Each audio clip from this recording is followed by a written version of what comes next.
Hello, everyone. I hope you're having a beautiful evening. I am going to do my daily post here, and I want to read a little bit. This is from Eight Secrets of the Truly Rich by Bo Sanchez.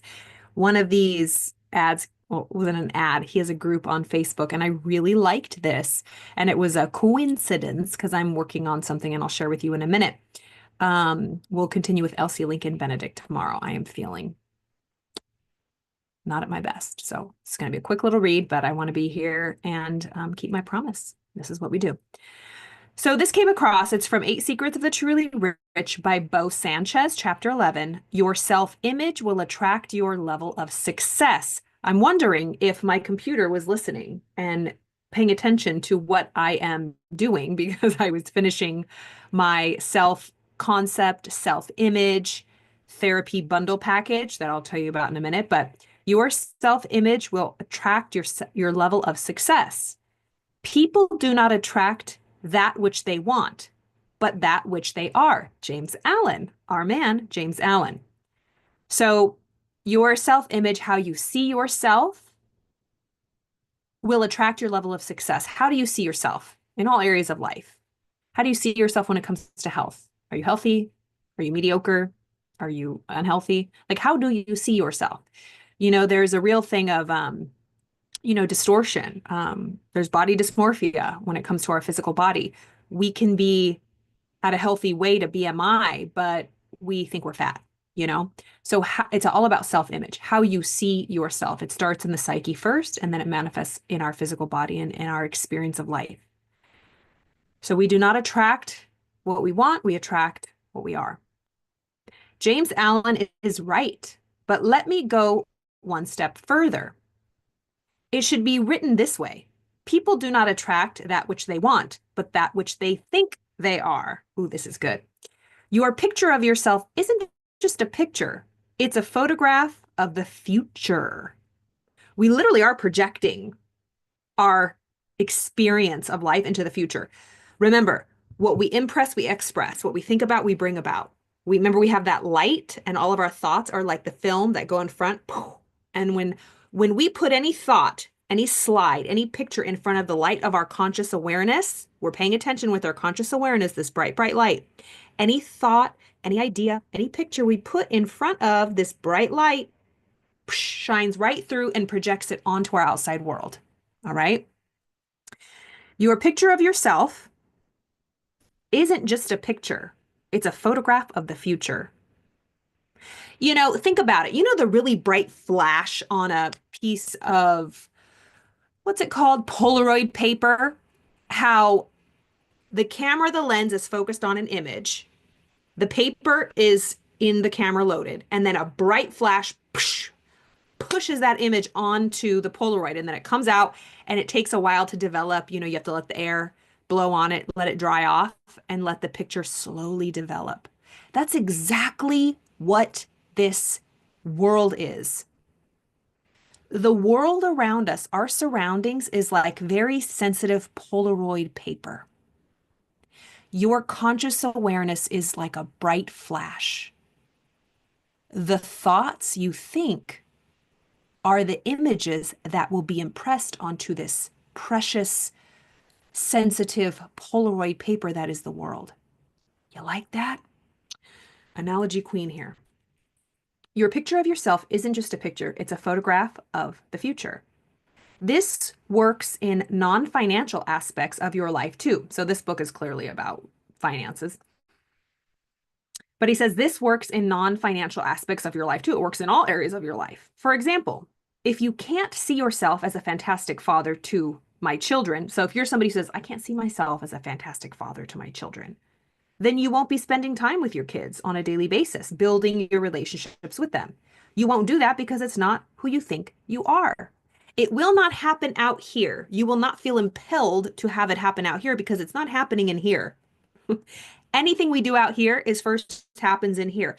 And most of the time, we're not consciously aware of what's happening in here because it's happening in the 95 subconscious, below conscious level of our awareness.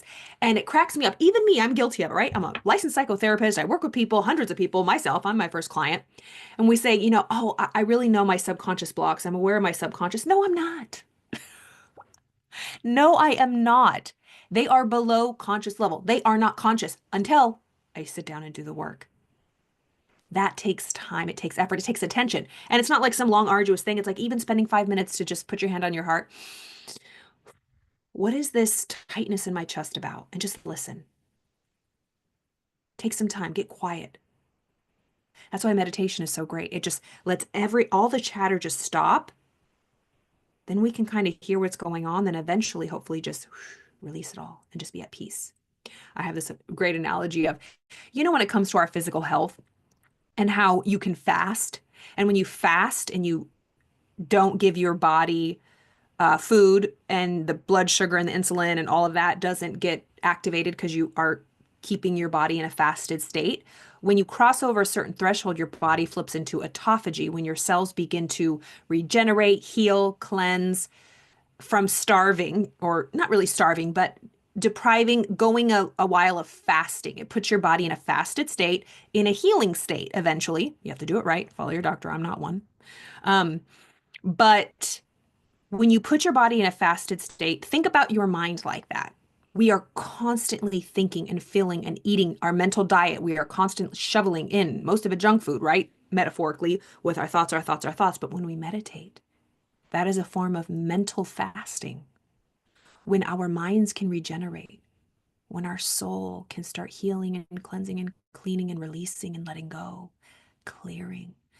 It's like a mental, spiritual fasting where our mind goes into autophagy. Isn't that fun? We're like diabetics in our mind, right? Our blood sugar levels are skyrocketing. All right. So if we say things like, I can't be a good father, you're not going to do it because it's not who you think you are. You only act and do and be according to who you think you are. Remember this truth. At the end of the day, who you are doesn't count. It's who you think you are that determines your success. So at the end of the day, who you are does not count. It's who you think you are. And it determines your success in all areas of life. Because you'll be acting according to that picture.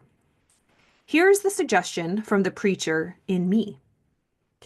Ask God who he thinks you are, and you'll be amazed at the dazzling picture he has of you.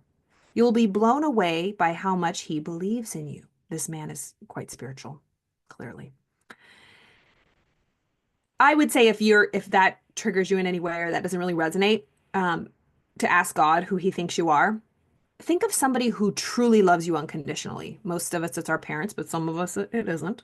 Somebody who truly loves you, doesn't judge you, like it could be a grandparent, a teacher when you were younger, somebody who just cheered for you, somebody who believed in you, somebody who you knew loved you, no matter what you did. They loved you. They genuinely loved you. Ask them who you are. Ask them in your mind, right? Maybe they're not here anymore, but quiet and ask, who would this person say that I am? If I had them in front of me right now, if you can really get them in front of you, that's great, or over the phone or whatever. But if they are not around you, or they're not here anymore on this physical plane, picture in your mind, use your imagination and picture if they were right in front of you and you asked them, who am I? How do you see me? What would they say? You'd be amazed. You'd be blown away. Get a new picture of who you are by actually working on yourself. This is the secret that unlocks all success. Dennis Waitley says, when you stop working on what it is you are trying to get and start working on you, only then will you get what it is you want. So Dennis Waitley says, the secret that unlocks all success. When you stop working on what it is you're trying to get, when you start efforting, even in your mind, and you just start working on you, your self-image, your self-concept, everything else works. We are not who we are. We are who we think we are. I say this all the time, this little quote, this little ditty. I'm not who I think I am. I'm not who you think I am, but I am who I think you think I am. So I am who I think the world sees me as. I determine that, by the way. because I don't know how the world, I mean, I truly do not know how other people see me unless I ask them. But at the end of the day, it's none of my business and I do not care. I mean, of course I care, but like it shouldn't bother me and that's not where my attention, energy, and focus should be. I determine how people see me in my mind, if that's the truth out here. So, for example, somebody who is like a pursuing artist, like a guitar player, and they're a beginner, but they see themselves as a Grammy Award winning rock star in their head. That is who they are. That is who they believe their self to be. That is how they will act, show up, and vibe, and other people will pick up on it. And then eventually it will show out here. But if that same artist felt insecure, they felt like um, an imposter, a wannabe, not good enough, not as good as everybody else, they will act and walk and show up in that way. And that's what other people will pick up on. And then that's what will be seen out here. So your self image, how you see yourself, regardless of what's going on out here, regardless of even the reflection you see in the mirror, straight up, self image is not the image you see in the mirror. It's the image you see in your mind. Who are you? Not who are you? Who are you in here? Who do you want to be? You decide that. And if you haven't decided that, it's based on the programming, how other people have treated you, how you've been talked to, your narrative, stories, circumstances, situations. And if they've been good, congratulations. But if they haven't, or they've been, rocky, our brain holds on to fearful things to protect us from the future. So it's probably not good. We have to consciously, well, we don't have to do anything, but it behooves us to consciously decide on who we want to be. That is self-concept work, right? That is a popular hot topic. Self-image, self-concept work. Dr. Maxwell Maltz in his book Psychocybernetics talks about self-image. Wow, it is the most powerful book on self-image. And a lot of other wonderful manifestation teachers. I love listening to people who get it, who have great metaphors, and different people for different people, but like that's a very positive, hopeful. I love those messages. People that do this work, people that study this, people that teach it in their own unique way. How by changing our self concept, we change our reality. But that is a coinky dink because I got on Facebook because I had to log in here because I streamed through Facebook and I saw that image. And I have literally been sitting here all day working, finishing my site for the new offers that I've been talking about. So I wanted to just show you guys, look at this. Are you excited? Because I am. Okay, so I've been working on this. I think you could see this. So manifestation and self-concept therapy, rewiring your mind, redesign your life. You can never outperform your self-image. Your outer world is always a reflection of your inner world, from Dr. Maxwell Maltz. The truth is, manifestation begins with your identity, how you see yourself. Man's chief delusion is his conviction that there are causes other than his own state of consciousness. I love that quote. Anyways, it's a 4-session package, all that jazz. Check it out if you're interested. I put the link below. It's in the link tree. It's the first, no, it's like the second link. But I also, you guys, I finished this, the Penthouse community, the Penthouse frequency. Are you ready for this? It begins April 7th. It's Monday, April 7th in a few weeks. And it's a monthly membership community where we rise above limitations, okay? Elevate our vibration and live from the inside out. Here we do not entertain thoughts from the basement. We dwell in the penthouse where love, clarity, abundance, purpose, and prosperity are the standard.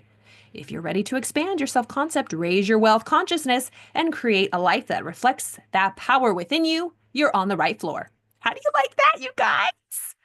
And it has a bunch of stuff here, regulating your emotions, regulating your nervous system. Really, this is the first part because you can't do any inner work unless you're calmed and you're grounded. Okay. So regulate your nervous system, regulate your emotions, your body. Then start doing release work, like release what doesn't serve you, and then receive the prosperity that is yours. So there's 2 options. Again, you can click the link in my profile. I'll stop here, but I'm so proud of that. I have been sitting here all day. She's tired. But the Penthouse, y'all, you're going to meet me here live on Zoom. It's 2 90-minute workshops live each month, a private Facebook group. It's going to be fantastic. I'm going to teach you tools. They're going to be a little hot seat coaching, a little on the spot if you need help, and have the group support you. What else? Yeah. Q&A, me and you live together on Zoom in this beautiful community, the Penthouse Frequency community. I have so many good things coming and I'm so excited about it. It's been far too long. So I hope you enjoy that. Let me know what you think. And let me know what you think about that reading. That was really fantastic. Again, the book, I really like this guy. His name is Bo Sanchez, and it's from Eight Secrets of the Truly Rich. Apparently, he has okay, it shows me who I'm following. How do you see who you're following? You go to your website, you go to your Oh, I'm still live. I'm on the Facebook and it says I'm live. I'm like, I'm live. Yeager, you are. Okay. All right, so this he has the Truly Rich Club. Truly Rich Club on Facebook. And this guy's name is Bo Sanchez. God bless him. B-O Sanchez, S-A-N-C-H-E-Z. Reppin' Bo. Gotta pay it forward. I really like him. Well, at least I like that post. Let me not speak too soon. I don't know this man from Adam. I just saw one of his posts, but I really enjoyed it. Okay. God bless you, Bo. I followed you. So hopefully. Ooh, here's another one. Chapter 12 of this book. Are you sending mixed signals to God's universe? What you subconsciously want, you will get. And what you subconsciously do not want, you will avoid. I've long learned that God's universe simply responds to what we want clearly, repeatedly, and passionately. You can gain all the financial wisdom in the world, but unless you sort out your unconscious wrong beliefs about money or negative image of yourself in relation to money, you'll send up confused, muddled, incoherent messages to God's universe. Let me tell you why. Many people are trapped in poverty, specifically because of their mixed up, conflicting desires. On one hand, they want to get rich, pay their debts, and be generous. And on the other hand, it is in a very deep unconscious level, they don't want to be rich. Shocking. Yeah, it is. That's good. Okay, that's a whole thing. But that's what Dr. Joe Vitale talks about, like counter intentions, subconscious. We're not consciously aware. Because you can say, Carla, I do all the work, I pay all the money, and this stuff is BS. It doesn't work. Yes, it does. We just, it's like the last frontier, the cave you fear to enter. It's like taking that. Just be willing. If things aren't working in your life, just be willing to say, you know what? Clearly I'm missing something. It's being humble. Results don't lie. And it's not your fault. Don't blame yourself. You might not consciously be aware of it, but it is your responsibility to uncover and dig up the subconscious beliefs. Did I share with you? I'm just so excited about this. Yes, I did. Oh no, I didn't. Um, so I showed you the penthouse community, the manifestation and self-concept, and then I am offering just therapeutic coaching sessions, like one-offs. And I think we talked about, oh yeah, doing the subconscious work. So this is my therapeutic coaching. Um, So it's transformative therapeutic coaching that uses evidence-based clinical proven modalities to reprogram your subconscious mind, clear energetic blocks, and rewire your neural pathways so you can align with your highest self and manifest the life you truly desire. This is deep inner work that creates real lasting change from the inside out. So yeah, unblocking limiting beliefs and emotional patterns, release old programming and stories that no longer serve you, gaining deep clarity and direction in your life or business, breaking through to your next level of purpose, confidence, and expansion, shifting stuck energy and stepping into a higher frequency, and learning tools to regulate, realign, and rise again and again. You guys, yeah, and it has the approach, eye movement, EMDR, IFS, EFT tapping. Yes, address. Yeah, you can look through that. Again, all the links are going to be below on my YouTube description box. If you're on Facebook, hop on over to YouTube, but I'll put the description in Facebook as well. Anyways, I feel so much better now. I had no energy. Well, a lack of energy. I felt like poo-poo. This gives me life. This gives me life. I love it. All right. Thank you all. Love you. Appreciate your support. Let me know if you have any questions. Chat with me, book a call. I can't wait. Tomorrow we will continue. Elsie Lincoln Benedict. All right. Hasta mañana, y'all.